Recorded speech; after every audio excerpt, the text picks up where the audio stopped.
Welcome to Dice Imitate Life. Tonight is going to be maybe slightly less theatric than I'd originally planned. We had some unbelievable technical difficulties with production over the past few days, and the fact that we are coming to you at all tonight is a big deal. But what I did want to do before we start the session is Peter's here, is to correct a grave mistake from last week. And that is to give credit for our amazing art to our friend who just spoke up. Peter Oatmeal has done all of the official art for Dice Imitate Life. He is our official artist. If you see any merch, if you see any amazing visual flair, character stylings, etc., it will be because of his incredible creativity, his unbelievable patience, his diligence, his attention to detail, and his ability to take the various, sometimes maddeningly vague requests and turn them into beautiful, gripping, vivid illustration. Peter is just as important to the team as anyone on the screen right now. And we are going to add some credits to him, some links in the channel description, and all of that, because there is no one who could possibly deserve some more eyes more than this guy. Thank you so much, Peter. You have been so generous with your time and your attention and your talent. You've gone so far beyond the call of duty in helping us with our art and the amazing amount of alterations and all the stuff that we needed to make it work on the stream. Genuinely, not enough words that we could say in gratitude, but you're the best, man. Thank you for wishing us a great stream. If it's great, a large part of that will be due to you and your efforts over the past few months. There are some more art-related surprises coming up in the next few weeks. So I can't wait to show off more of his monumental talent. I also wanted to shout out so a lot of our fellow smaller streamers, tabletop streamers, that have helped so much in giving us some more reach and sort of amplifying our voice so that people can come and see what we're doing. There are dozens of them. I think what we'll do is set up a credit roll at the end. Unfortunately, I did not have the time to set that up this week because of like I said before, just mountainous technical difficulties. To give you an idea, I had to completely rebuild my rig from scratch and then transport and then put all the assets together over again. Completely rebuild the stream from nothing this past week. So I'm a little, there's a lot. I almost lost 10,000 hours of careful categorization and world building work. It's been a bumpy week, but I don't want you guys to think that we are not just so grateful to be here and to have the support of the tabletop RPG community. Specifically, I would actually like to call out, I want to make sure I get them right, because the amazing ladies at Tabletop Titties. They're a self-described weekly queer feminist TTRPG run by people of marginalized genders. They stream live on Twitch Tuesdays and Wednesdays. Luckily, not against us, because that would be a very hard choice.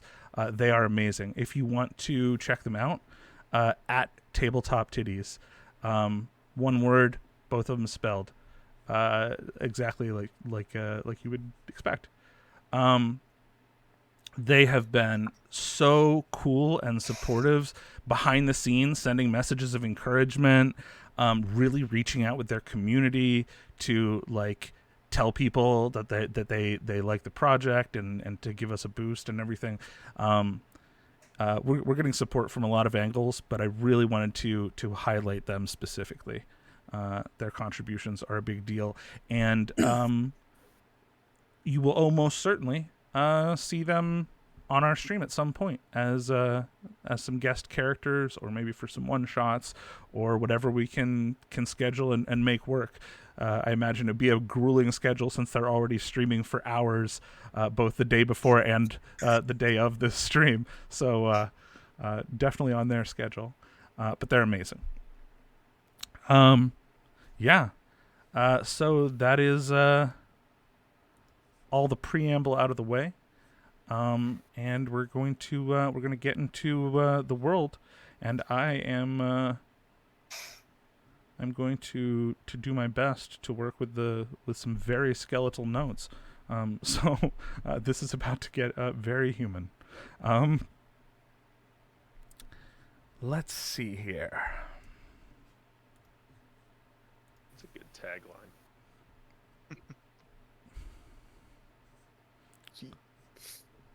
Alrighty.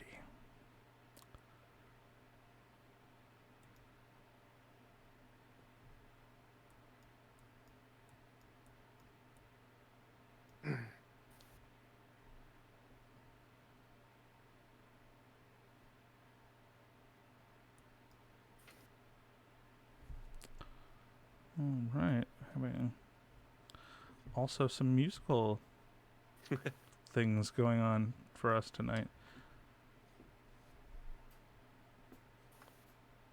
Musical. A musical. Vakasi-Ya, the musical. That's not a musical that I think anyone. The only musical with 100% real blood. Are you guys getting any of the music? Yeah? Yes, sir. Background Yes. music. I immediately thought you were going to say roll for initiative. No. But Yes. I cannot hear anything. It just started for me a second ago. Yeah, I've got it. I am I'm glad it's working for you. Spooky Hags music. I just looked at I'm the character happy. sheet You're again. happy. And you were I just just looked at- saddened.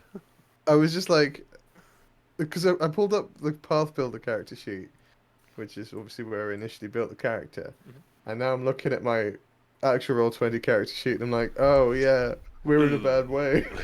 I forgot how Everything is many terrible. conditions I had. So many Extremely conditions. Ooh. Not Yeah. doing so good here. Roll for not dying. Don't Matt. Don't. There's ask me no to roll do high that. enough for that. No. Well, that tracks. Okay. So just nope.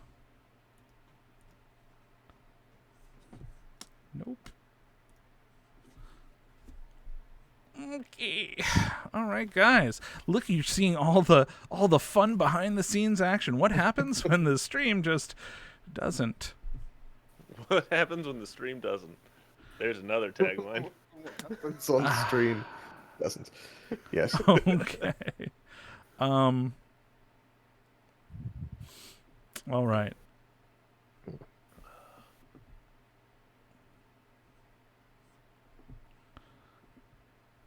Thank you, Miss Lavender, for the subscription. While I'm sitting here, desperately Thank trying you, to Miss make this work. Lavender. Oh. Yes. Subscribe to the chaos. Oh. Water is lovely.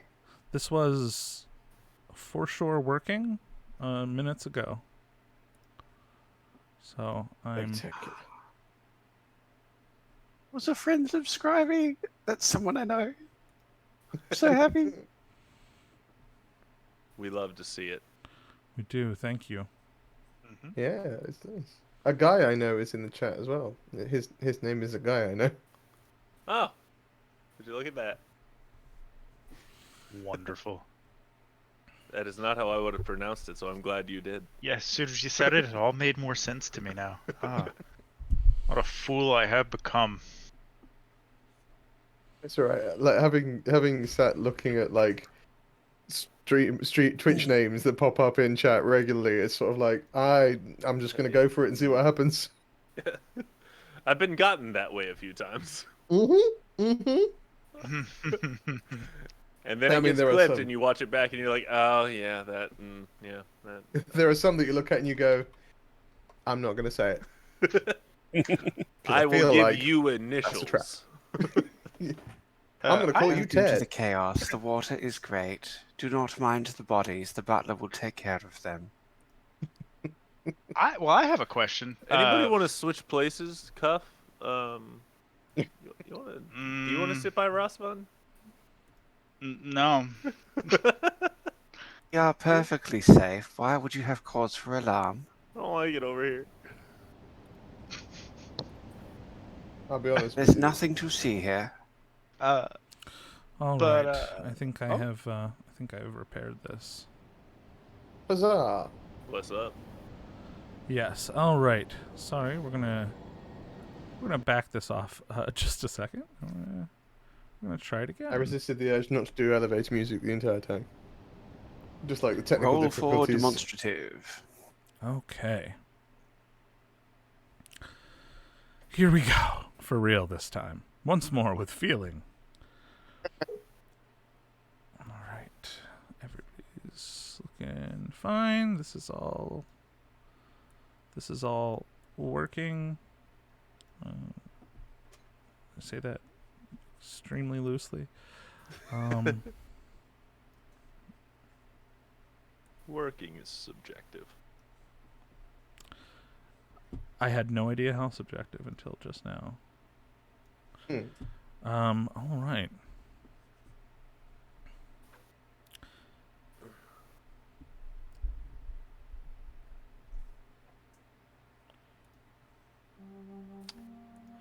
A cohort of the Knights Malvarine, people recruited and tested through near incomprehensible physical, mental, even spiritual trials, has been sent on a mission into the Forbidding Hags, mountains,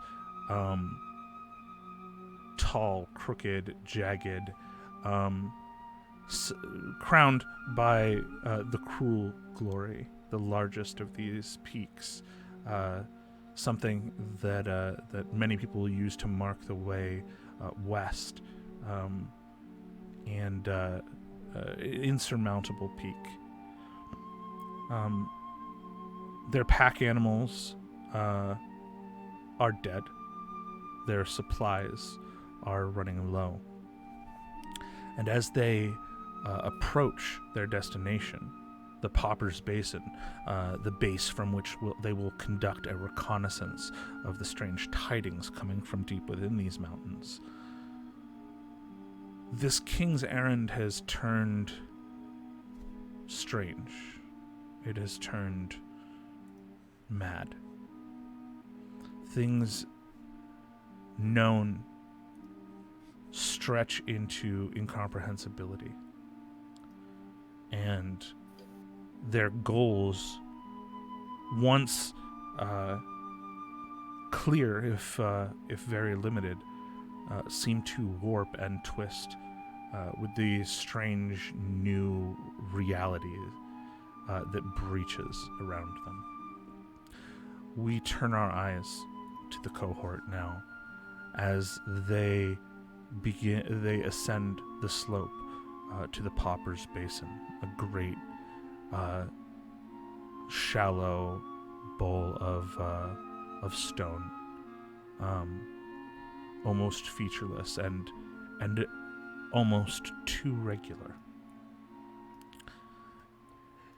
As they ascend, the things around them grow strange. The stones over which their boots tread are mineral in one moment and flesh another. Things around them are twisting. Things around them are wrong. And the higher they go, the further they tread. The vistas warp around them. The sights of these mountains change, collapse, fold in on one another. Nothing is as it seems. And then, before them as they ascend in this strange and barren bowl of stone, as the corpses piled high that they had climbed, no, the rocks, no, the dust, no, darkness itself made whole,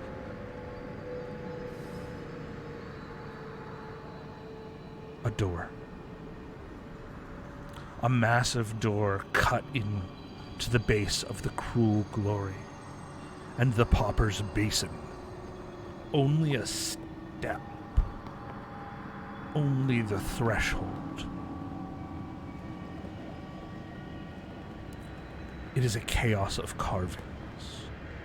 It is war or massacre. It is reunite. It is betray. It is survive.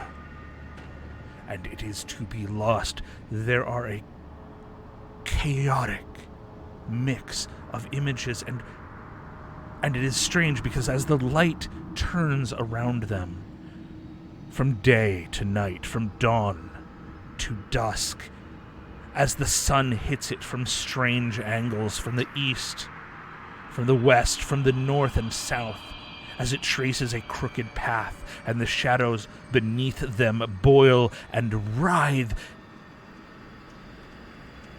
In that stone door, themselves, each of their faces, not in any single carvings, but in the shadows cast by this incomprehensible chaos. The shadows paint them in stark relief. The doors hang just slightly open, and beyond them, nothing. Nothing at all.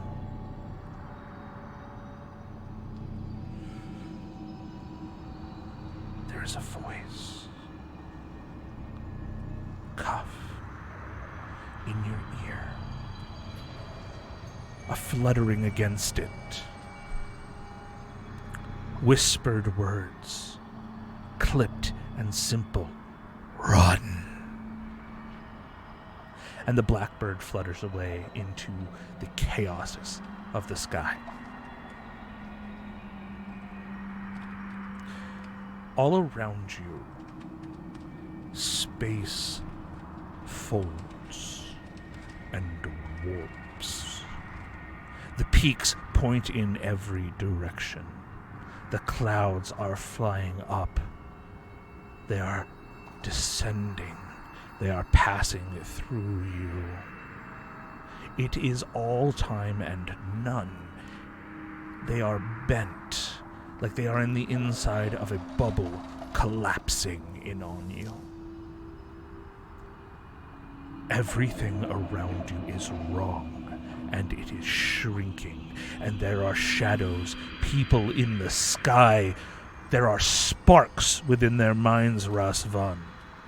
But all of those sparks are wrong, fractured, twisted, pooled. And the shadows boil. shadows boil.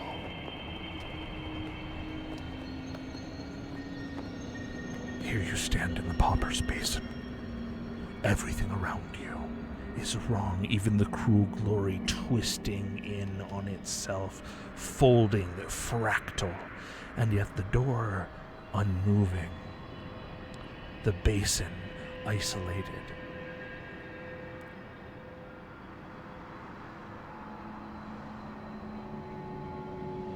What do you do?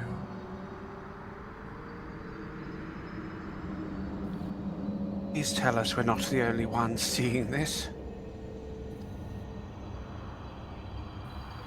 Don't talk. I'm already feeling seasick. Faster and faster, furiouser and curiouser, closing around you with every moment. Door! Try to get to the door.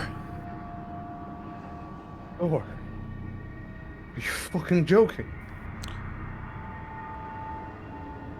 It's the only thing that is not distorted.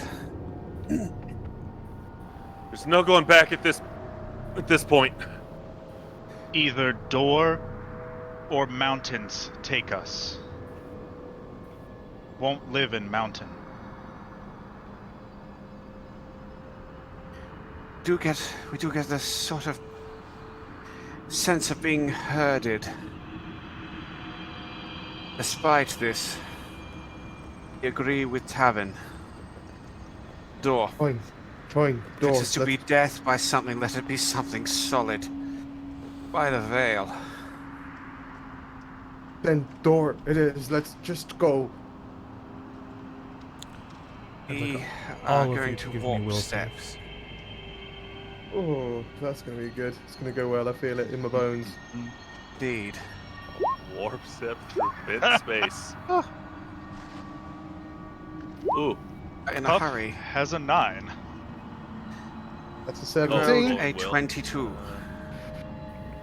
Surprising. Right. Oh, Cuff's sorry, just like, there it is. Got it. Open the door. 24. Yeah, that's a natural 20 for Tavin. Guys, what poor the hell? Cuff. Nat 20, boy. This is what you see. You see Tavin Oathblade stepping towards you, walking through the center of the basin toward the doors. You can see the shadows boiling around him, twisting strangely. Tendrils of his hair curling at odd angles, as if he is hanging upside down, or to the side, or every direction at once. Everything around him, around his silhouette, warps and ripples, but he remains whole. Rastvan, closely shadowing him, but strange, too thin, too tall and bent, like you were looking at him through a mirror. And that mirror twists and cracks. As one moment he is before you, the next he is more distant. His step is flickering, but steady. And then Kiarv. Kiarv, who doesn't seem to understand that he is humming a tune, but his throat ragged and discordant. A sound pouring through him that sounds as if he is screaming a song, but refusing to open his lips. Lips erased from his face, lips that open on the back of his head. A song that bursts from one of his ears in a spray of blood. The axe. It gleams so bright.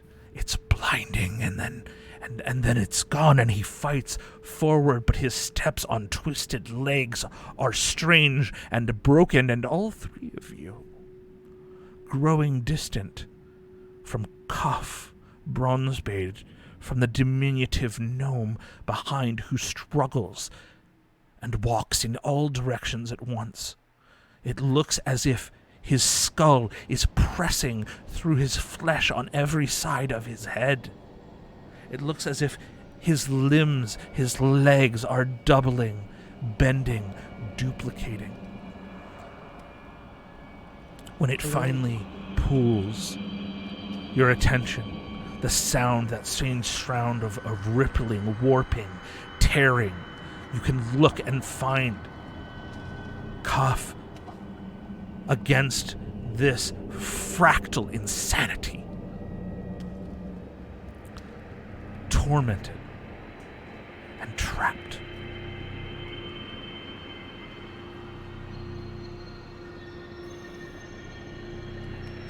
And I attempt to reach. I attempt to break from this song, to reach out to him to cast a spell. You may. You're gonna need to give me another will save. Oh, good. That'll inevitably go well. Faith. Okay. We're afraid of that. Faith. 6. Okay, well that's not a good number, is it? You turn 6. and your mouth opens, or would, if it could, if your lips were not sealed together, and as your jaw works, you can feel the flesh on your lower face tearing where your mouth should be. Blood and teeth pouring out of this stretching, ripping wound. This gargling, throaty warble.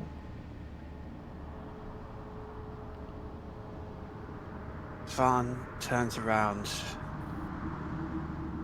more than a little disturbed, to say the least. What beholds our eyes with our two friends. We are going to reach out our minds toward our friend Cuff.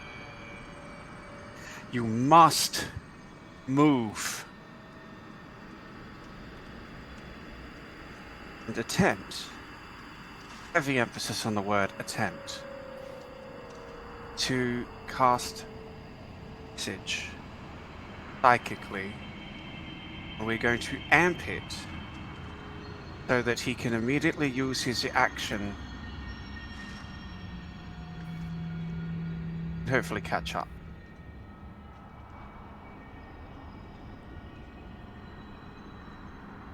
Cuff, move. You must move. Don't leave me.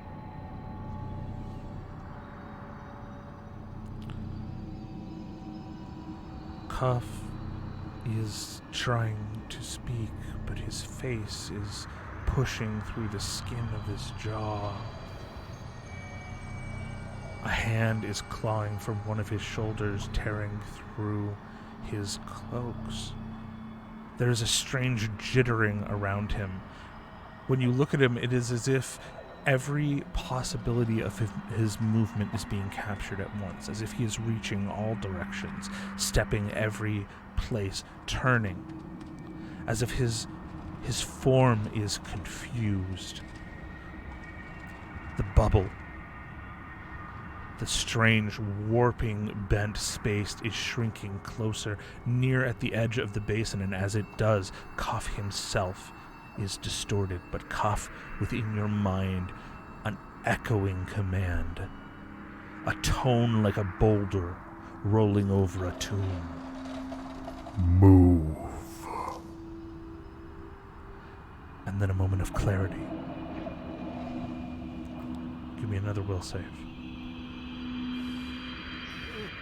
Oh boy. Is it at all No, I possible? got it. 15.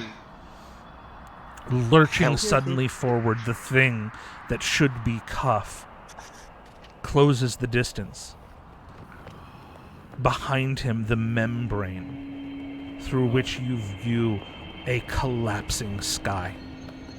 Make no mistake, what is around you is an infinite chaos. Everything is closing. Nothing looks right. It is all time and none, all space and none. It is a perversion. But you are here at the threshold of a door into not darkness, but void.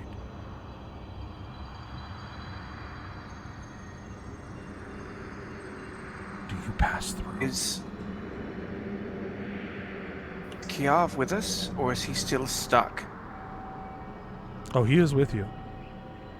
There is blood and spittle and teeth bubbling from the rent in his face where his mouth once was.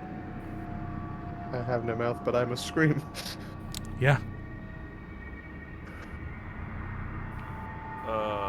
Cuff is a monstrosity. He is it is like his muscles and skeleton and skin are all fighting to go in different directions at once. He is a horror. He is a tortured thing. Rasvan is every shadow cast from every angle. He is a robe, a shroud of nothing. Inconsequential. But Tavin, it flickers around him. It licks him like flame. It washes over him. But he is solid and stable.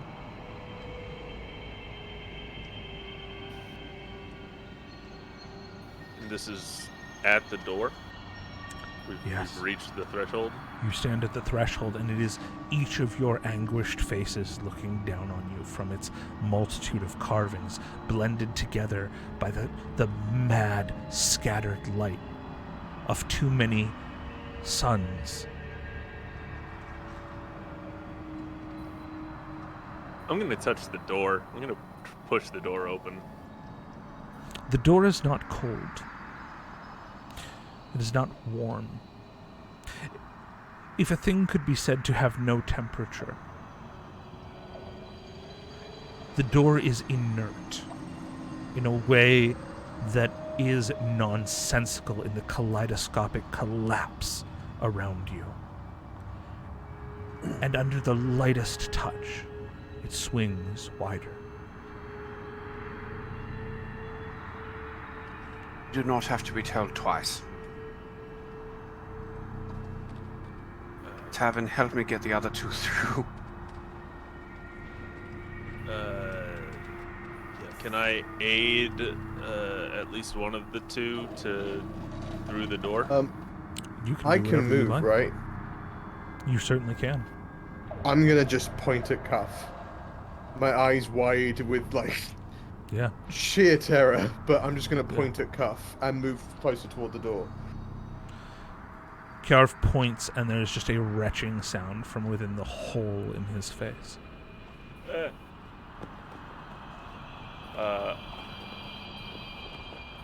Okay. Yeah, Tavin is going to reach out to Cuff, sort of take my hand. Or grab anything that looks grabbable. As you reach out to Cuff, you can see him trying to reach back, you think. It's like putting your hand in a shredder. You have nail marks, as if from the grasp of his fingers, that just start opening on you from every angle. As he reaches towards you, and not his hand, but a near infinite amount of his hand. Like, as if he is reaching from every angle and trying to grab for dear life on your hand. So as you can feel this strange jittering solidity in the mass that should be a singular hand and instead is multitudes. And every desperate grasp marks you. There is blood pouring over your arm, but you are holding his hand. Or some of them. And Tavin just bites down, grits and bears the pain, and pulls what he hopes is Cuff through the door with him.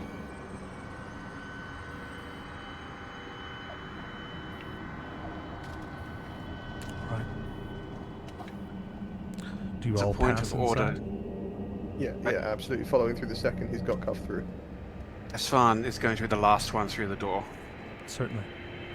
Not going through until Cuff and Kiav through safely. Hopefully safely. As safe as one can be in a void. Without a jaw or form. Yeah, casual. Form is temporary, baby. And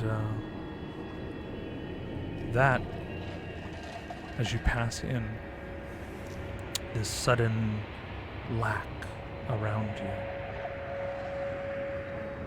as all grows quiet, and the strange, flickering, chaotic light behind you narrows, as the doors quietly, truly soundlessly, begin to close.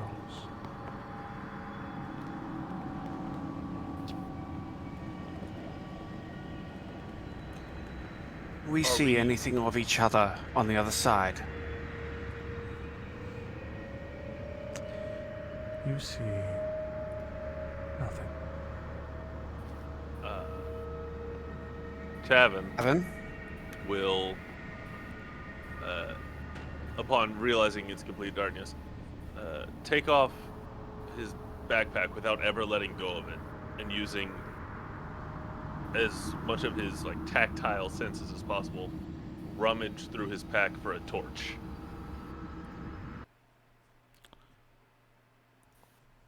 Yeah, you rummage through your pack for a torch. And It's difficult to see, but it grows easier. There's a thin strip of gray light, ever expanding, as the doors swing slowly open.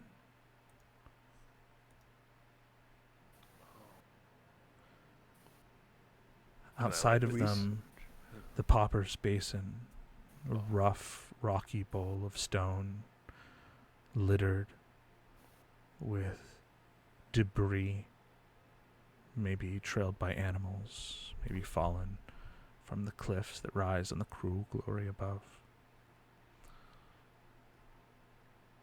Bit of snow, rime of ice. And all of you stand there in the dark.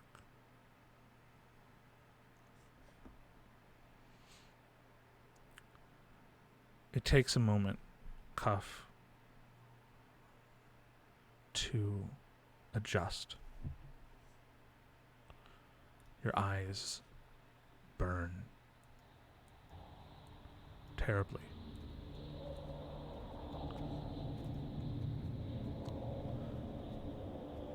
You ache, but you are otherwise whole.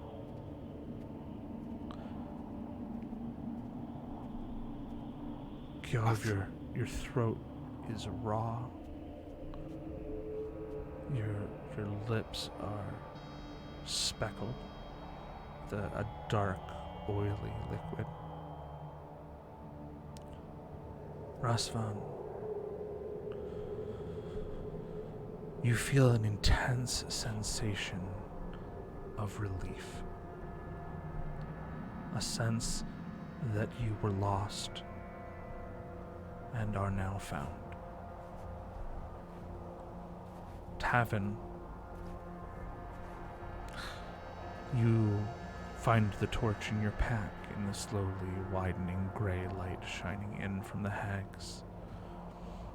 As you stand up, there is searing pain from the top to the base of your spine, inside your clothes, as if your back had been scored over and over and over again, as someone has just taken a knife to the flesh of your back. Oh.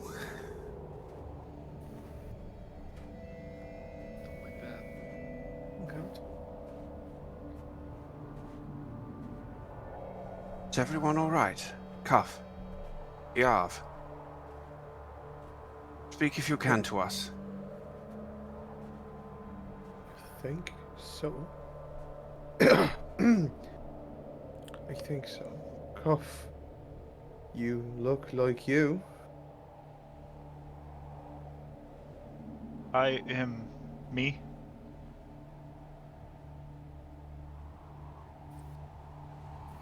It is not a sentence we thought we would ever hear someone say and bring such relief. Quite so profound as this. Avon.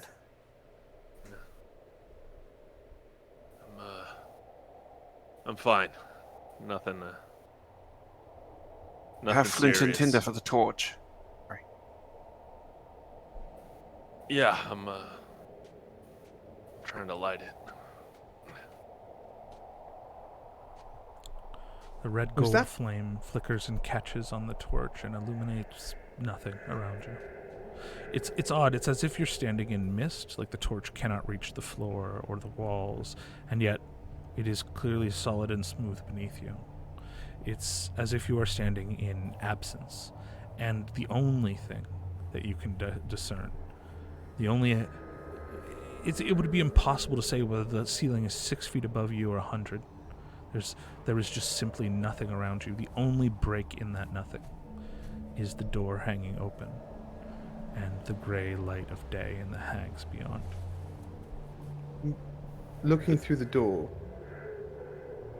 can we see the bowl, the bodies? You can see the pauper's basin. You can't see you can't see over the edge of it. But it is in front of you. Right. What you can But- see, like beyond the bowl, like in the distance around you, it looks to be the hags. It looks to be the jagged mountain range. The sky is dull and gray, as it is the peaks of the hags shrouded so by their perpetual mist. It is quiet and hollow. There is a wind that echoes through the peaks. Does not look like the hags. The warpy torpy, timey-wimey kind of shifty. Wibbly wobbly. Get that. Yeah, So- it looks as before you had approached the basin. If we weren't still standing here, I'd have thought it's dreaming. We do not feel a sense of danger in this place. Nor was our salvation moments ago. May yet be our salvation again. Sense of anything. This place feels like nothing.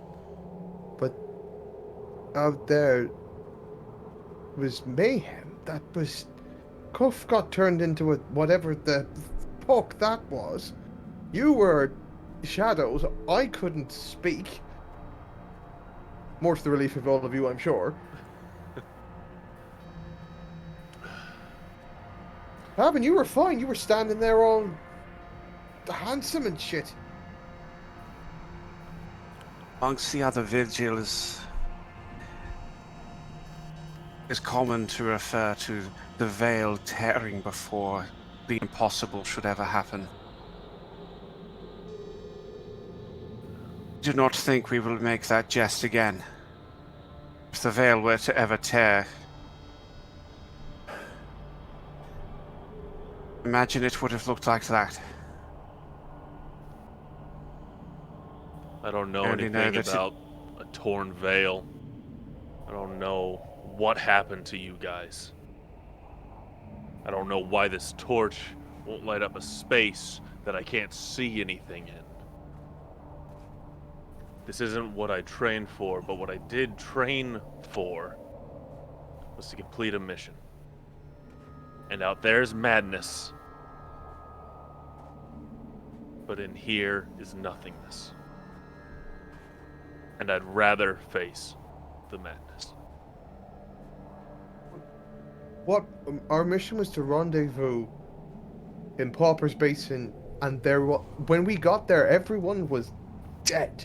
There was nothing but bodies and a bowl and a creepy door that led to nothing. Dude, That Pauper's Basin is behind us. And I point out the door. There's another one right there. Doesn't freak you the fuck out? You think this is normal for me? No! Of course I don't think it's normal for you. You're being very, very reasonable. I don't understand it. Bec-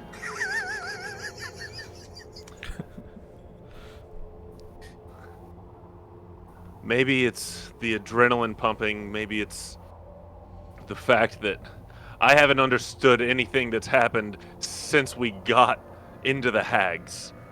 But I'm starting to think all this crazy shit is more normal than anything I've experienced since joining the Knights. Yeah. I wonder that you may be Seems onto like- something there. We cannot stay here.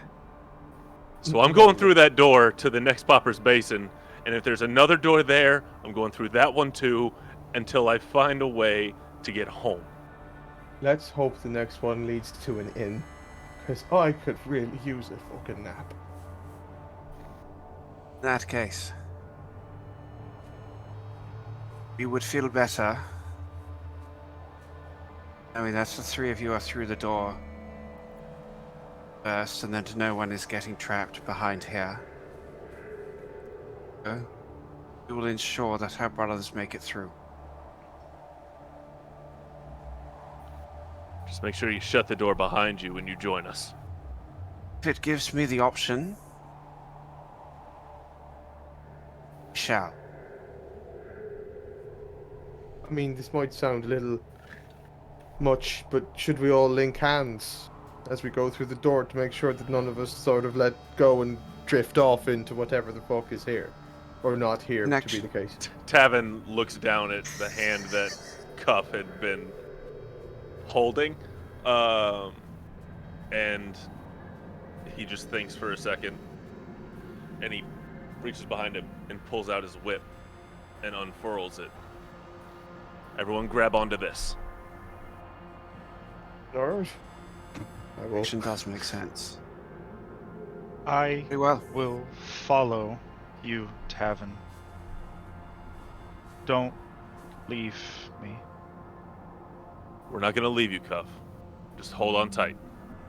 Always leave me behind, pal. To Cuff, Gnomish, others. Cuff.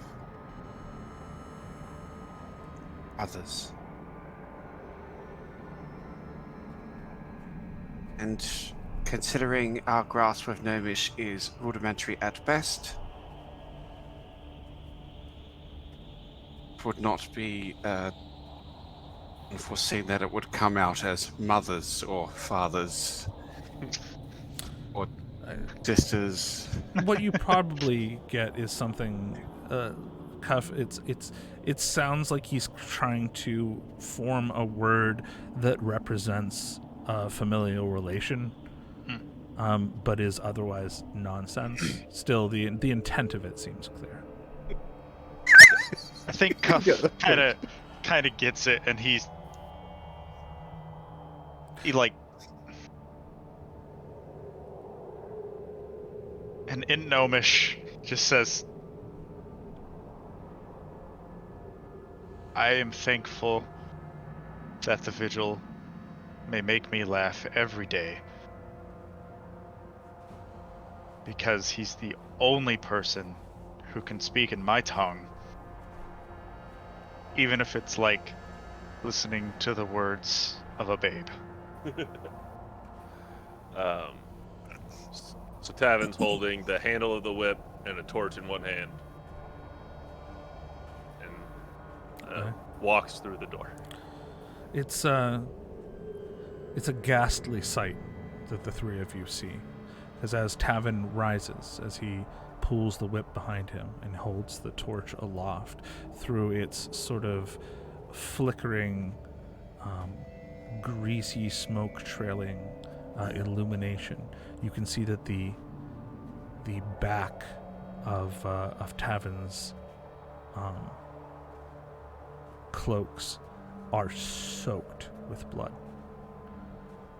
He is he's stepping forward, and there is he is leaving sticky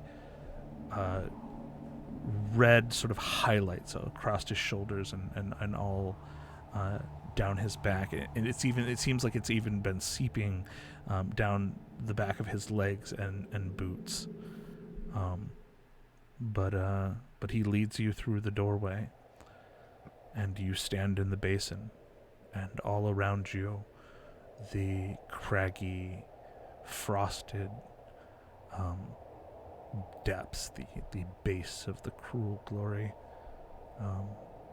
As you stand there in this rough carved stone basin, it's the light at first hurts your eyes, Cuff.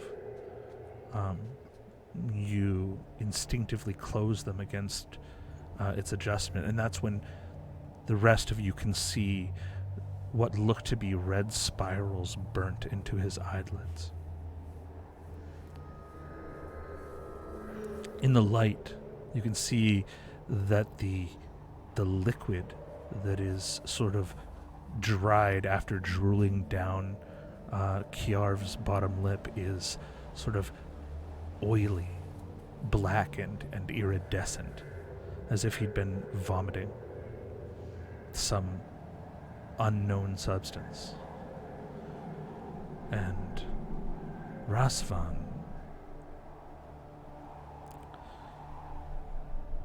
you just feel whole.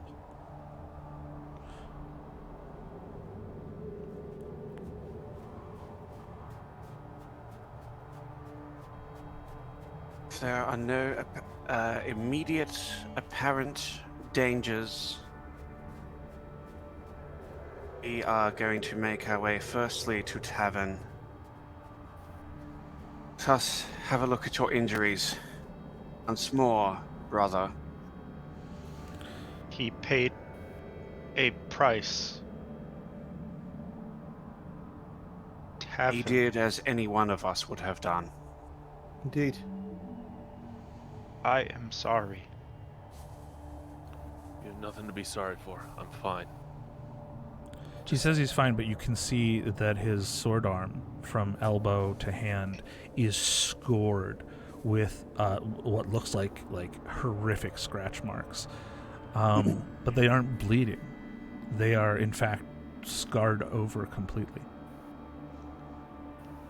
It looks like they had happened long, long ago. But the marks of him reaching out and dragging Cuff with him are very much there. Sort of. We'll be sort of looking, like shirt up, looking at his back.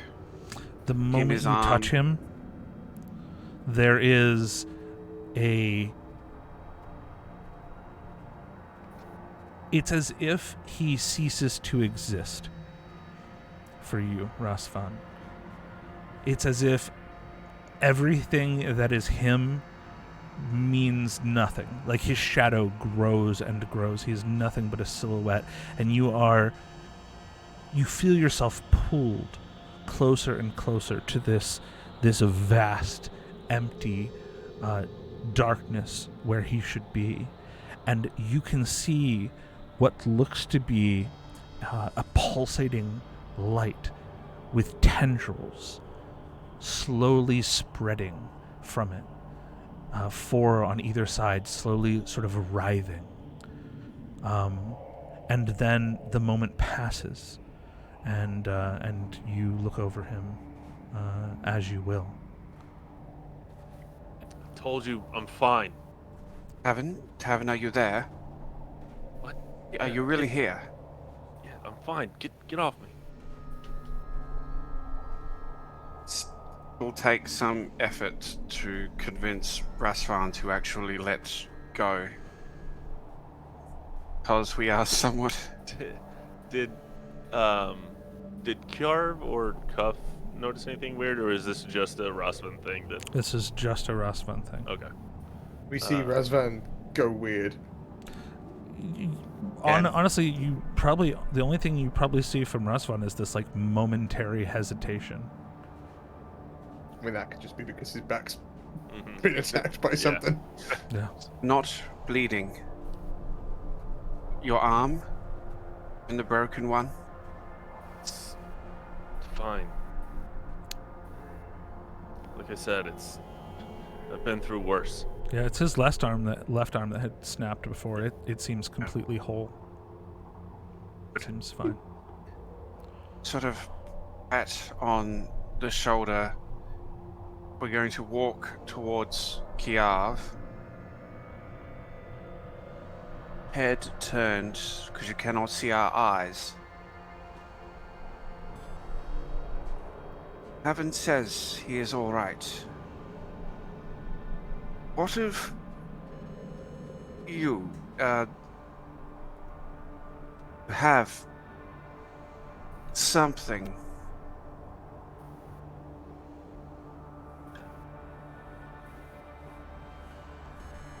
Does it taste of anything? It tastes of everything. I knew it. There's for a moment, it is so saccharine sweet you think that it will overpower you, and then it is sour and bitter and acidic. It is an overwhelming series of flavors that it can't that there seems to be no rhyme or reason. It tastes of coppery flavor of blood. It is bile. It is fresh bread. It is chewing a stone.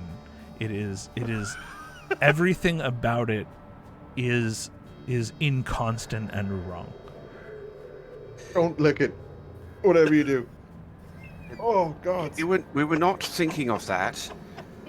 But please, just a moment. You turn side on. Look at Tavern.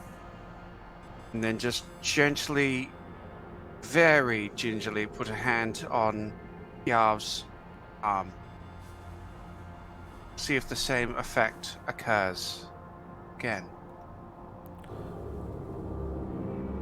You touch Kjarv, and his shadow grows and envelops you. Everything around you, again, darkness shaped like Kjarv, and you ascending faster and faster, beyond where his eyes should be, to the place where his mind resides, and you see strange.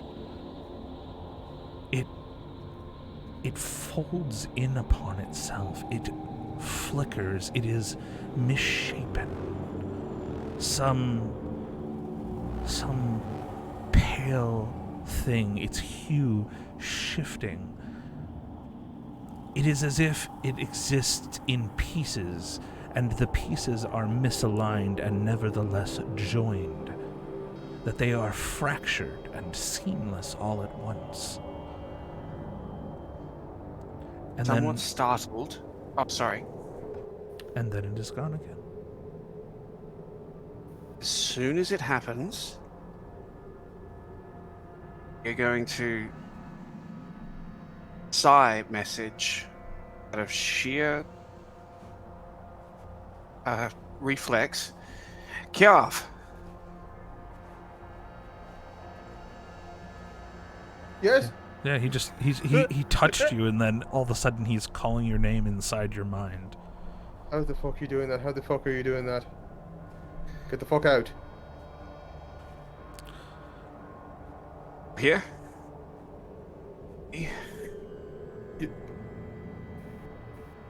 Was that you? We saw. Oh, by the veil. What's wrong with you, Rasvan? Are you still seeing things? Is Nothing. the world topsy-turvy for you? Nothing is wrong. We feel fine. Truly. Because you're acting weirder than Rasvan. usual. We are You sorry. feel fine. Do you feel different?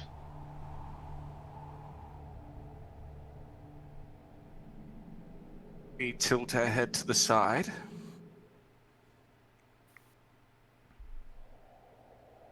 We feel complete.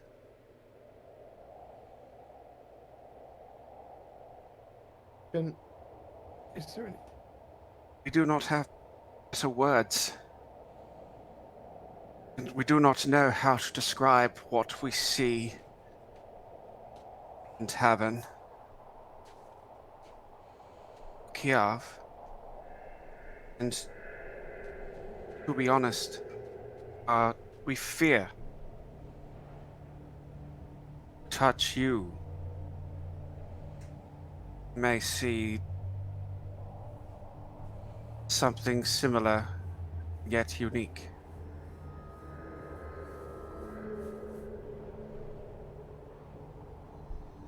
What? What? What exactly did you see? What? Like, describe it. In its like when you touched him and when you touched me. What happened? We shadows. The moment we touched Tavern, there was no Tavern. Tavern was gone, but he was not gone. He was shadow and light and tendrils, and he was spark. You saw his spark, like the thing you keep talking about, the thing, the people, the soul.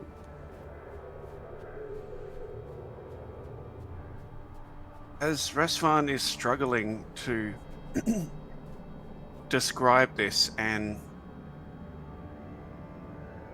is standing so close to Kiev at the moment.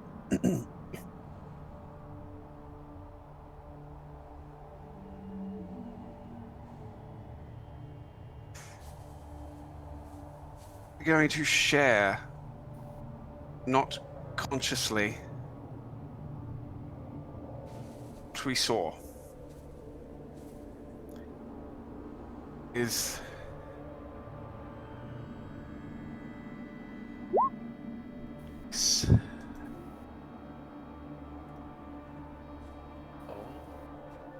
Resvan reaches out, and unless Kiev stops us, it's a hand on gently on his neck. Mm-hmm. The sort of the stain of whatever he threw up is kind of, we do not know, but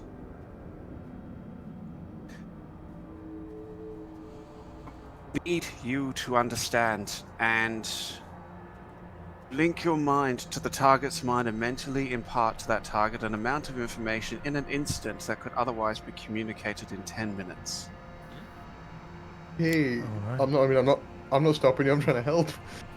Everything that he saw in Tavern and Kiev. You're showing me.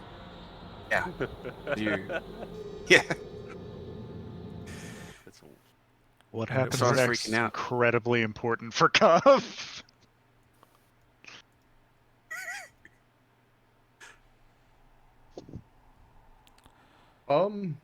Kiarv, you didn't think today would be the day that your mind collapsed. Everything around you ceases. You do not stand in the hags. You do not stand in Pauper's Basin. You are in the midst of a vast and endless wood. Trees made of shadow and lightning stretching toward a vast emptiness above. A moonless night where light spills from every direction, and beyond it, Kiarv, beyond it, a vast and endless curtain that ripples on the very edge of everything that is or ever will be. For a moment, Kiarv, you see the veil. You see it. And there beyond this forest that is not, there beyond these hallows in which you stand, the shape of a man that presses against it. It is Tavin. And in the place, the silhouette where his head should be, a spark like a flame that billows, but every tongue of it splays outward on either side. 3, then 4, 6, and 8 tendrils like wings spread from his spark, all of them undulating, turning and twisting, and then the impression is gone, and instead you are standing before you, but you are a nothing, a silhouette, a thing pressed against this unplace. A broken thing inside your head, fractured and flickering. It is wrong somehow. Pieces not meant to fit together, forced into some chaotic unity. And looking at it is bad. It is so bad. It is so painful, and you don't know why. Rasvan has gouged out your eyes to make you see this thing, and you can't get away from it. No matter how much you don't want to see it, you can't turn your gaze because his damnable fingers are hooked in the sockets and forcing you to behold this. It's over.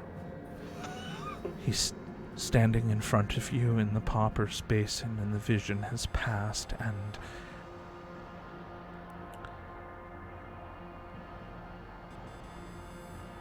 you feel that you have been done a great wrong.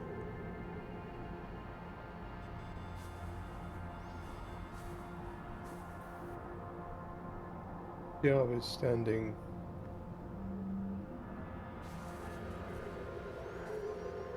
tears rolling down his cheeks. And the second he comes to consciousness, he will slap away Razman's arm.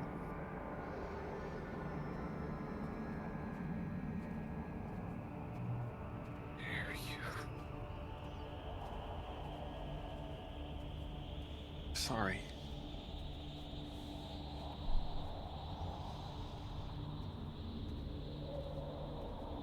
Yeah, sorry.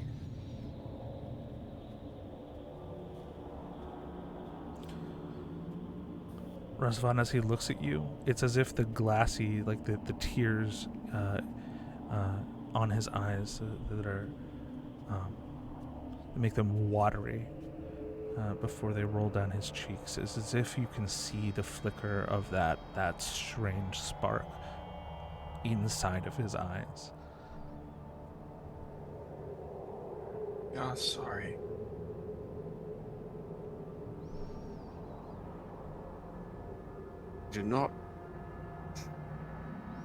We do not fully understand, or even in part, this that we do.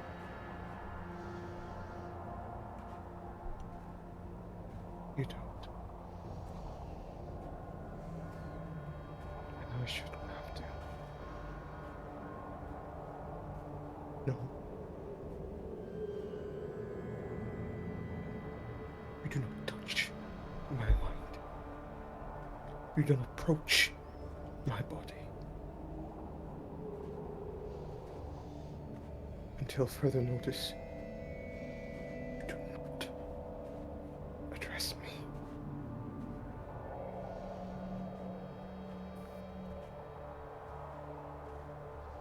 You are my brother. That much is sworn. That much will stay sworn. You do not address me.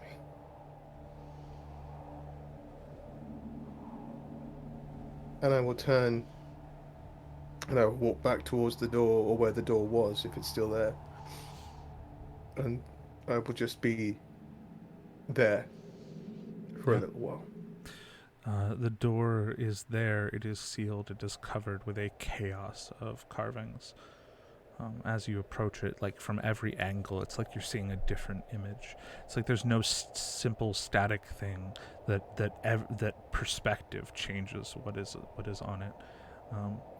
Not that the stones themselves, or the stone itself, moves or warps, but if it has been carved in such a way that every angle that you look on it produces a different image. It is sealed seamlessly shut. It doesn't even look like it could open. It is basically a towering 3-story high archway of carved stone. Yeah, Kiav isn't looking at it to try and discern anything from it or anything like that. At the moment, he is essentially trying to lock away what he just saw. Yeah.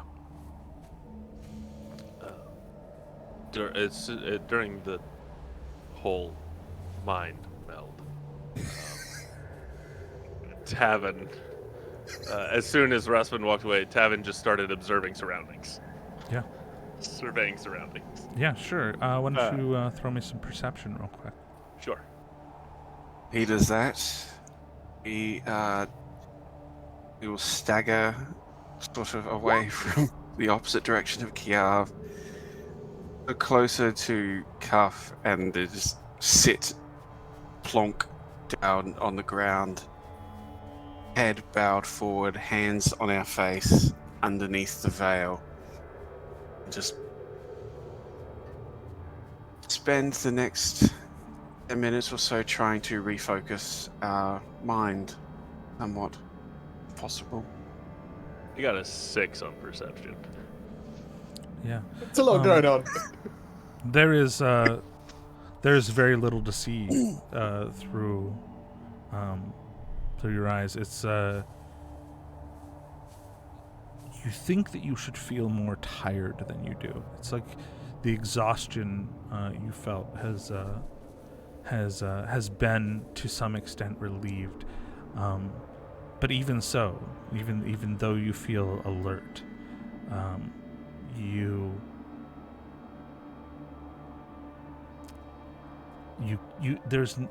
it's as if a trip that has been wholly surreal, fractured, fragmented, confusing, that has left you in sort of that haze, leaving you like not trusting your own perceptions. It's as if that curtain of injury and exhaustion and bringing madness has suddenly been parted, and before you is the mundane, the cruelty of the hags, the cold winds only very gently buffered by being so near their base. The basin risen only a little ways, and in many ways blocking the brunt of the perpetually icy winds around you. You see craggy stone. You see fits of bit of thistle that sort of defiantly rose up. There is the scentless biting air. Little flurries perpetually, sort of waving through the air, and all of it under the gray light of clouds that shroud the sun.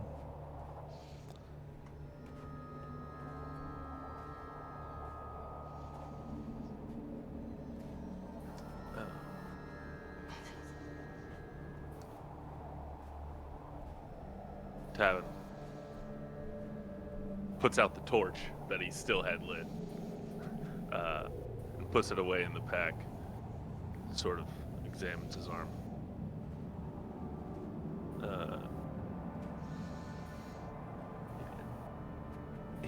Do I notice, I realize that those scars that I just got shouldn't be healed that much, right? Oh, certainly, yeah. It looks like you got them years ago. They're just, the vaguely almost shiny cast of scarred over scratches. Mm-hmm. They sort of have their own rippling texture, but they're almost a little smoother than because they don't have the same pores and hair follicles and things like that. It's old scarring. It's all over your sword arm. And your arm that was the Restfun had somehow marginally healed is now there's no pain in it whatsoever.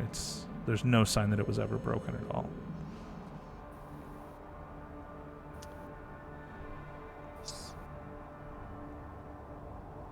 Your back feels sticky and sore though. There's a crackly sort of stickiness inside the back of your clothing.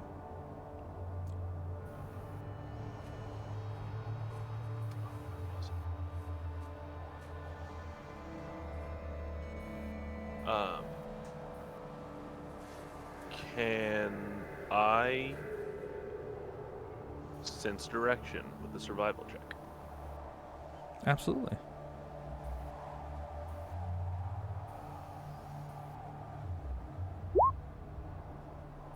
Got an 11. Rolled a Kjarv. Gotta go. Oh my god, it is! It is. It's a classic Kjarv roll. This is now my symbol for roll the key off, by the way. Yeah. It's Roll two post. ones. And I'm trained in survival. So, what exactly are you trying to accomplish? I'm trying to discern if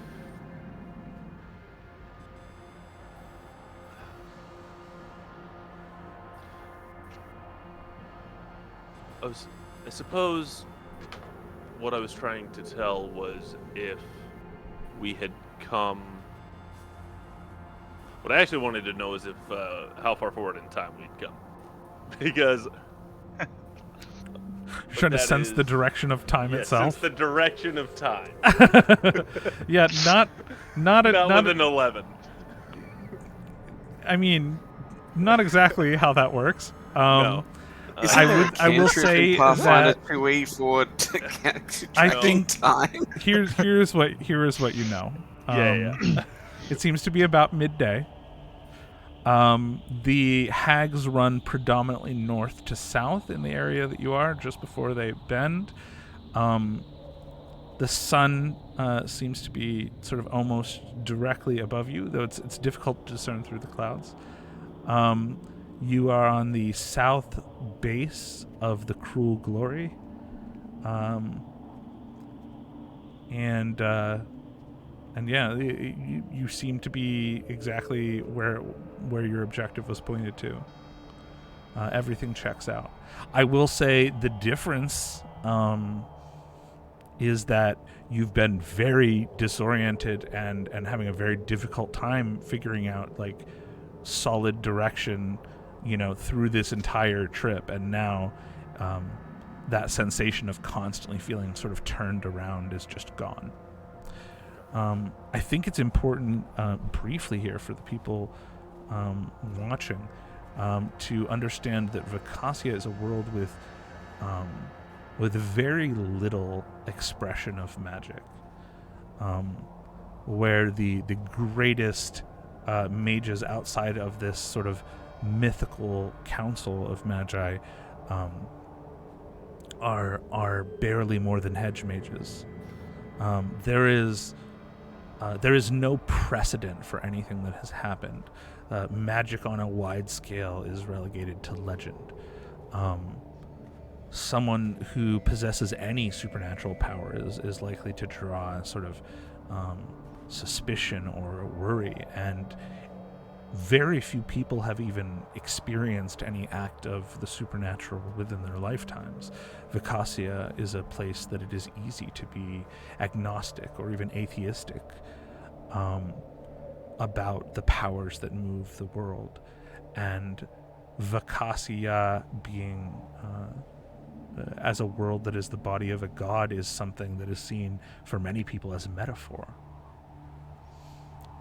These are four that have stepped from a grueling military training that is nevertheless, for the most part, mundane, into a situation in which everything is bending and breaking and twisting around them. And that disorientation began at the moment they stepped into through the sort of the threshold of this mountain range, that they passed beyond Blackvein with their Meropas, and now the world seems to have reasserted itself in a way that is far more negotiable by people inexperienced with the vast and infinite. Things seem still and quiet. It is as if all the things that led up to this point could not happen. The world is returned to some bit of normalcy. Unfortunately, the same cannot be said for these brothers.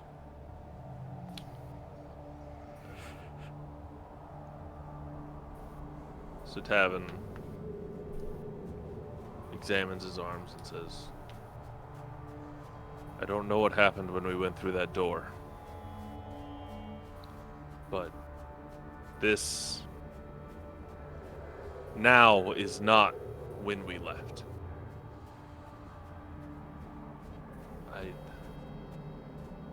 Even with... What do you mean? Rosman, even with whatever you did to heal my arm, just last night, it was sore. Now, it's as if it's been healing for years. These marks on my arm, I received them minutes ago, and they're nearly fully healed over. They're scars now instead of open wounds.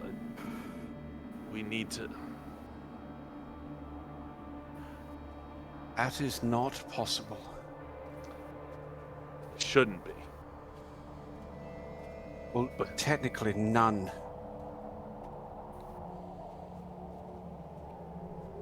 Is possible. Natural.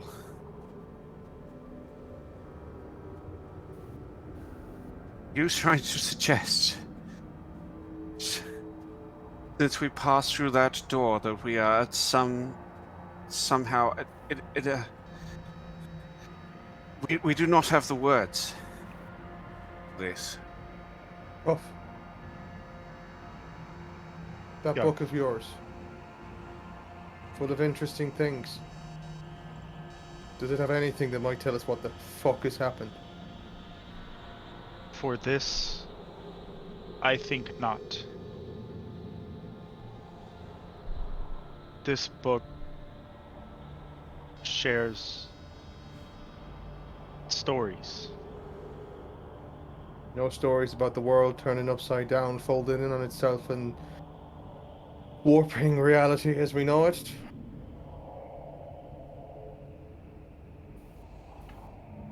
No story like that in my book. It is about people who came before me. Stories of their power. It differ from person to person.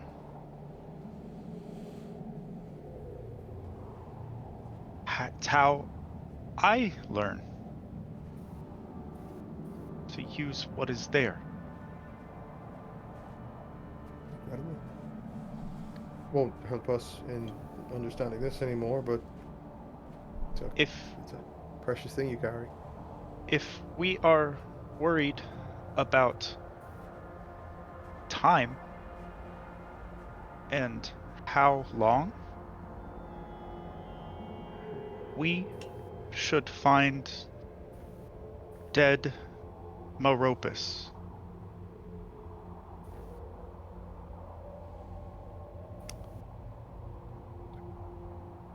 Great idea.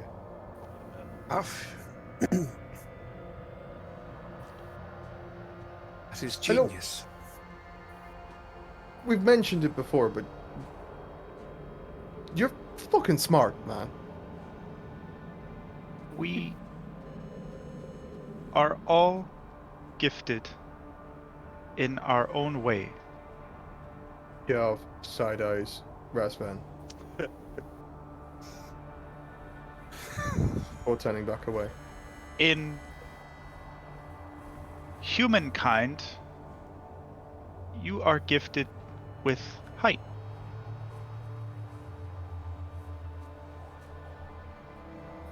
I am gifted with knowledge. As much as we would love to discuss the relative connectivity between height and intellect, all other possibilities,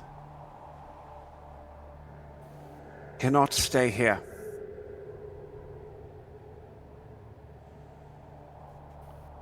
We remember the way back up the mountain, find the Meropis.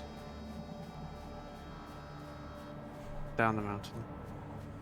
It should be at the base. Popper's Basin, right? So the Popper's Basin is up, a bit of a rise against the base of the Cool Glory on the south side.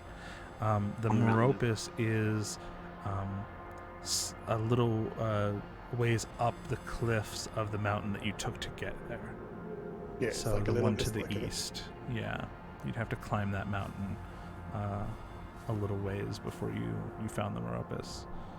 It was that was near the sort bottom of the part ditch. of the confusion, yeah, because you guys sort of seemed to move several hundred meters. Yeah, we were way up there. Yeah, down the mountain very, very swiftly. Like, What do we have in terms of supplies at the moment? what you were carrying on you, so probably a few days of rations, and so your basic kits, and that's it. We have a rough idea of how long it could potentially take to find the body of the Meropis. I would say you could probably estimate that it would probably take maybe an hour or two to get back up to that point. Okay. But it was difficult to gauge because you also woke up in a place that was like you were still within the corpse of the Meropis, but it was significantly further down the mountain than where the Meropis had frozen and died. A lot of a lot of that trip, the information is extremely inconsistent. How much time it took you to get places is very inconsistent. The sun kept being in different positions, and so there's just a lot of that information feels very sketchy, very unreliable. Brings a whole My new meaning internal to the clock term hates that. skeleton bobsleigh. Yeah. All right, Restaurant's gonna get up, take other great pains not to touch anybody. And just pack the bag, check the bag, pack it again, recheck it. We need to roll survival to find the path back the way we came. The path is relatively clear. Like there's some sort of switchback cliffside, on the east, to your east, that gets, of course, craggier and icier as you go. That's certainly where you came from. Question for the DM. Our bodies have seemingly been wounded in one case, but also healed. Mm-hmm. Do we ourselves feel like time has passed? Do we feel rested? Do we feel more tired? So it's interesting. It's as you sort of maybe take a moment, that introspection, as you're sort of reorienting yourselves, trying to figure out, what your next step is. You realize, it's not that you're less tired. You feel deeply tired, bone weary. But the effects of that exhaustion seem to have dissipated. It seems as if you rested and recuperated for some time, but didn't lose the feeling of weariness, that sensation of having come a great way, and So, but you are all relieved of the effects of your exhaustion. Yeah. That's amazing. resetting the conditions bingo. Mm-hmm. With regard, Go ahead. no, go ahead. No. Mine's definitely going to be after yours. With regards to the draining, taking our HP down, but then we recover the max HP, but normally when you remove drain, you don't regain the HP that you've lost. Has enough time for our bodies seemingly passed that we have gone back to max HP? You were all at full HP. Okay. Good to know. Okay. Thank you, sorry. No problem at all. I think Cuff, standing, kind of apart from everybody, looks at Tavin, trying to kind of catch his eye, and he casts message, and he pulls the words from his lips, and throws them to Tavin, so that only he can hear it, and he says, Yeah, when you do that, your fingers hurt. ugh. Yeah, you look, they're very badly blistered. All of your fingertips are horribly blistered. Looks like you've put them to hot iron. Cuff does that, and I think Tavin probably initially starts hearing Cuff's breath in the message, like as he's like, He's sent him a heavy breathing cold. and he's like, Tavin, tend to vigil on return. I stay with Kjarv.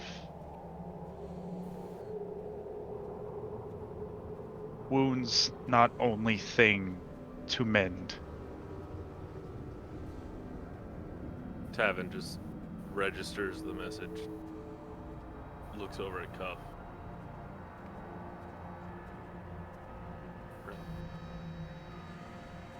Just whispers under his breath and nods at Cuff. Then he, the second part of the the message kind of flutters in.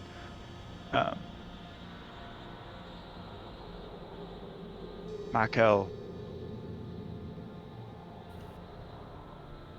believes we will shape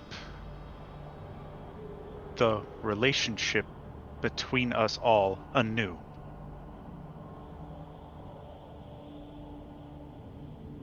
Reforge the bond between us.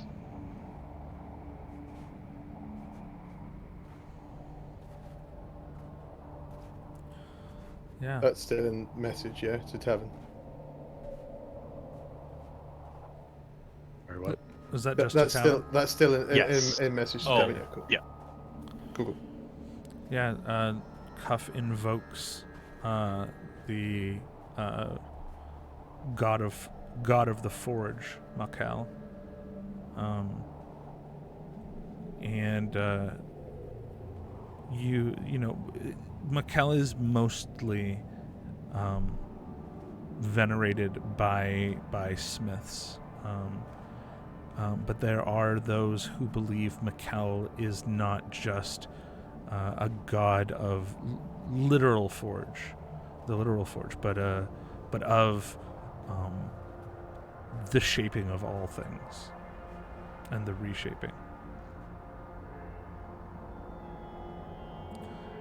Makal is, you're probably familiar, Tavin, with, I mean, everybody is familiar to some extent with the invocation of Makal, though it's typically over like well-made swords or, you know, things like that. There are usually on sort of masterwork, you know, versions like the things that a craftsman is most proud of. You'll usually find some very small, not just like probably the signature of the smith, but also something that like praises or calls for the blessing of Makal. You don't get a lot of people invoking him in this way, but it's not unheard of, certainly.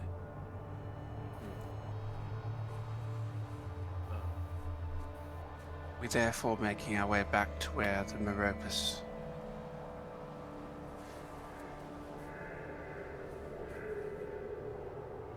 Sure. Say again, John. Yeah. We're therefore making our way back.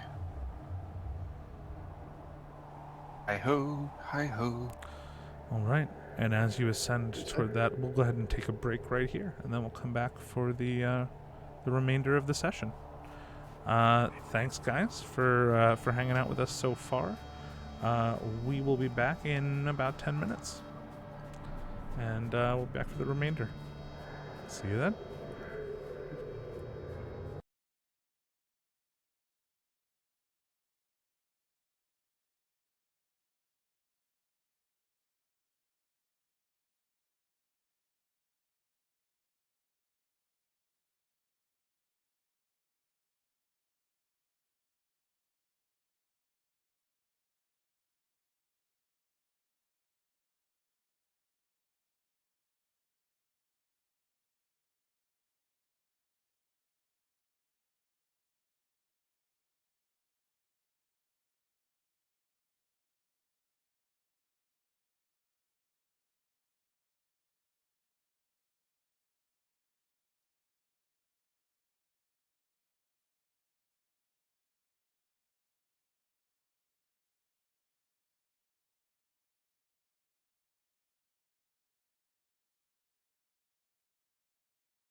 and we are back for the remainder of the session.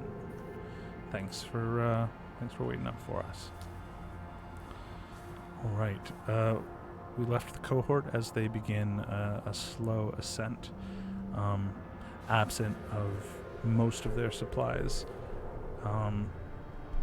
walking, sort of trudging slowly upward, bone tired, and yet somehow relieved. Not invigorated, but as if that step into nowhere took from them. But in many ways, what it seems to have taken from them is pain.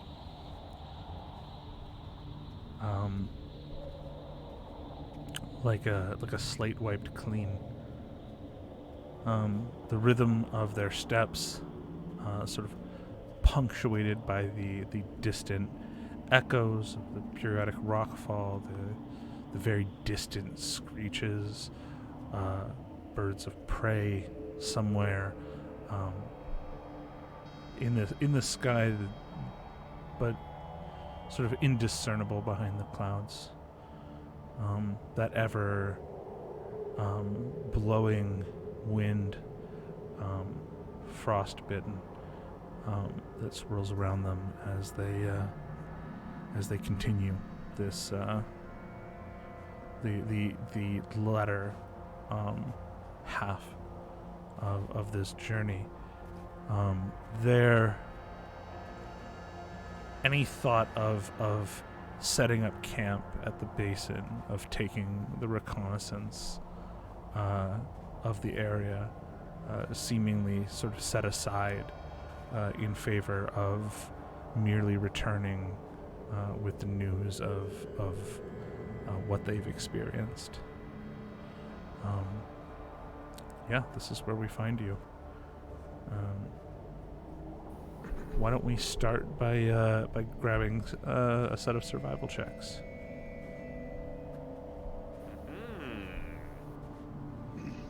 Without all those conditions.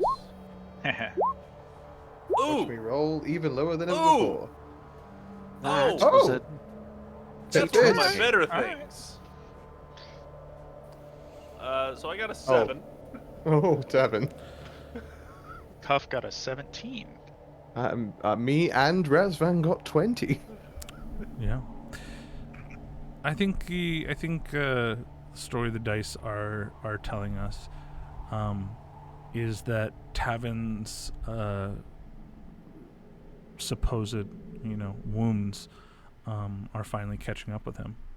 All of you are making a slow but even steady pace behind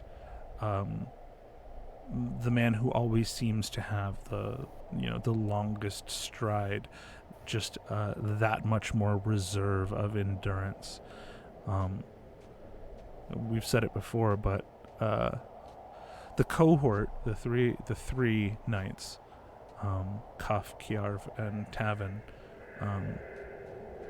It is Tavin that was built for this. This was part of the nature of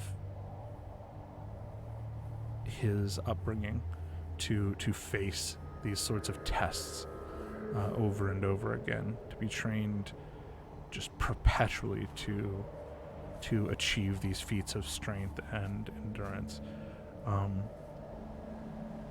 Kiarv and Cuff, from less martial backgrounds, nevertheless Kiarv well-traveled, and Cuff a reservoir of knowledge, with a mind stubborn enough to keep pace.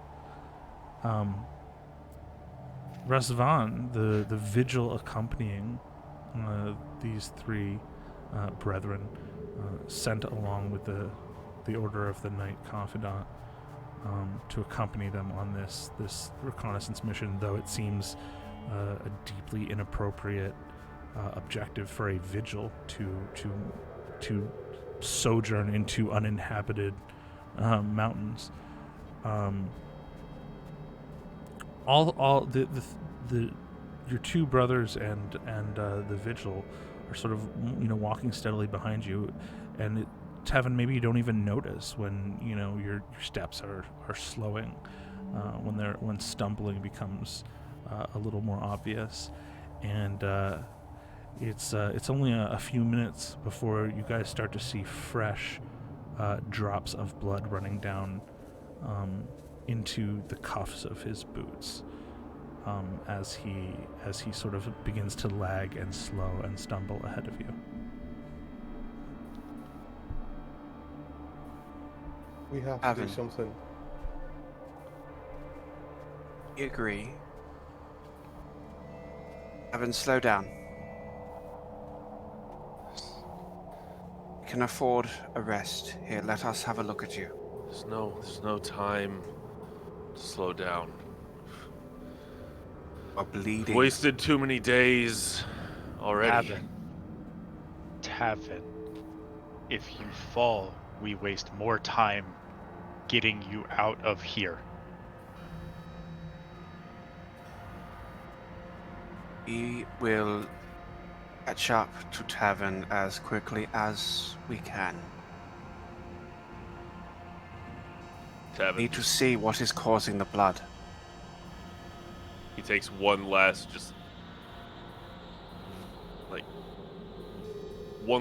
stomp forward, and then just stops. Fine. Somewhat hesitantly, and hoping that it does not trigger a similar occurrence as before.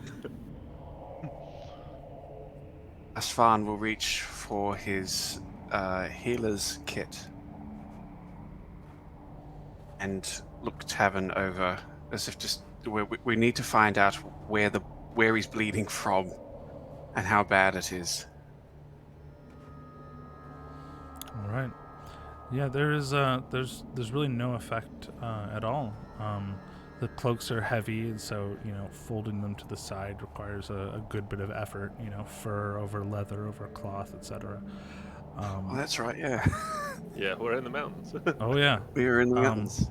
So so sort of peeling them off of one shoulder to sort of reveal his shirt beneath.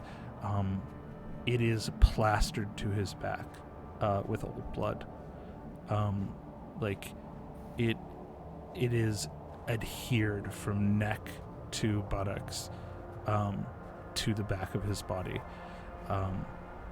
just soaked completely through, and in the cold, dry air, just stuck to his flesh.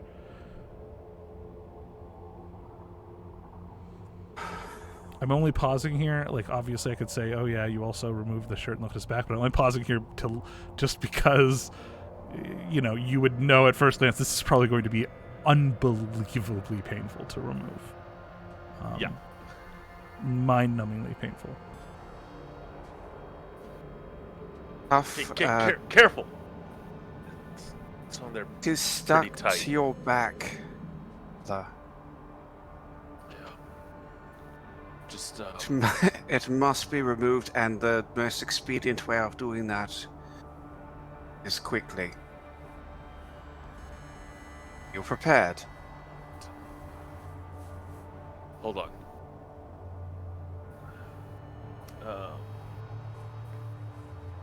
So it's clarity. So it's soaked in blood, fully glued, the whole back. Oh yeah. So And it's mostly dark, dried, blood. It looks like it bled and then dried that way, and now there are just sort of these new little runnels of blood that are seeping out from beneath your shirt, down the back of your breeches.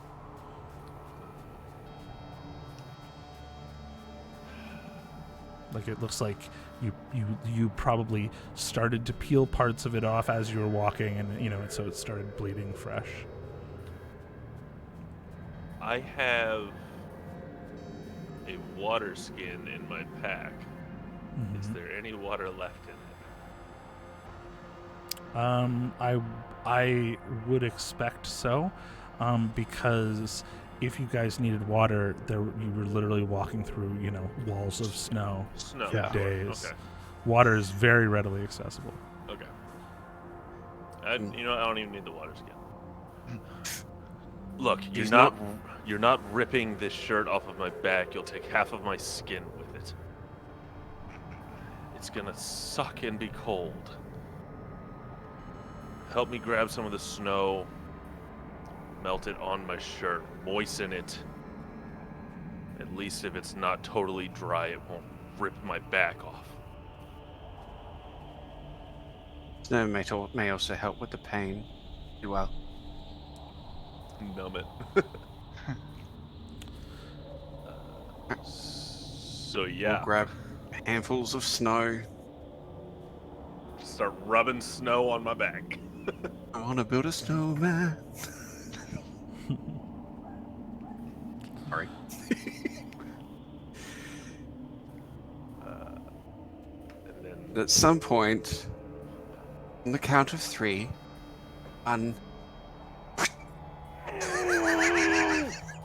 fuck you! Ah! That's You my didn't really say English. 3. God. As you Then Go on. As you tear away the shirt,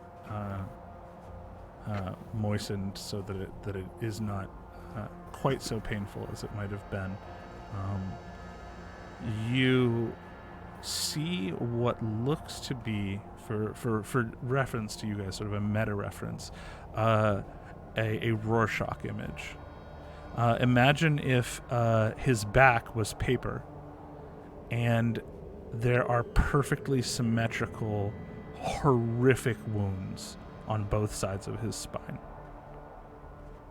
Massive gouges into the flesh, like that look like they took out like bits of muscle, like so deep they go through all the way through the skin, like craterous wounds, and just tears. Like it looks like the skin was ripped, but it is perfectly symmetrical on either side of his spine. They are mostly like scabbed over. They're like black with old clotted blood, but the trauma of movement and then the removal of this shirt has led them to sort of just bleed freely down around the outside edges once more. We are mentally going to guide our own efforts with a bit of focus, and then very quickly treat his wounds, stem the bleeding, and avoid infection, that sort of thing. Yeah. If I need to roll medicine, let me know. Please do. Come on. Apologies in advance. Come on. You did it once. Oh, it's a +1 to it, so maybe it'll. Okay. 19? man. Oh, 19. That's actually a 19. It didn't add the 1. All right. And why don't you also give me a perception check, Rosva?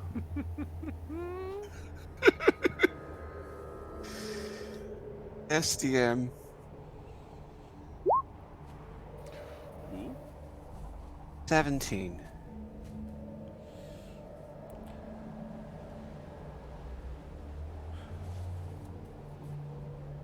You move quickly to patch these wounds. They are grievous. Holes torn in various places on his back, perfectly mirrored on either side. Tears between them. A butchery. It probably takes every bandage that you have to find some way to patch it up. And if that were all of it, if the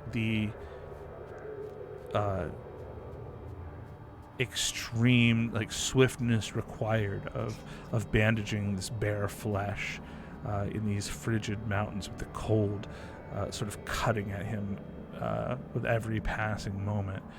His whole body shivering, his skin becoming grayer, exposed to the elements. That in itself would last long in the mind, and the horrific design across his back is something that Kaf, Kiarv, and you will probably not forget anytime soon. But for you, there is one other element, Rasvan, and that is, as you bandage these wounds, each one of them, you would swear you could feel them moving. And that's where we'll leave it for tonight. I don't like it. Yeah. Oh, No, thank you. We're ending No, I just a little bit earlier thank you. because of said technical difficulties. I have things that I need to have prepared that I simply was not able to. We may go a little bit longer next week if everybody is able to. We'll see. Regardless, we're going to go ahead and give ourselves a little bit of an extra half hour of buffering time. You guys passed through the door. We did. Yeah, we did. Did we? Where did we go? What is this place? Where did we go? When did we go? I don't That's, think my back made it. Is it time travel, or is it just a different universe, or what? Or both. Or both? He did say that all of time and space was melding when we went in. Yeah. Oh my god, that door It was the was- TARDIS. It was it was It all makes sense. warping and collapsing. figured it out. Individual. It was goes the exploding. campaign. It was caving in. It was a lot of bad things happening at once. It was lot of like the bad world turned things. into a kaleidoscope behind you, and you stepped into the one place that wasn't moving.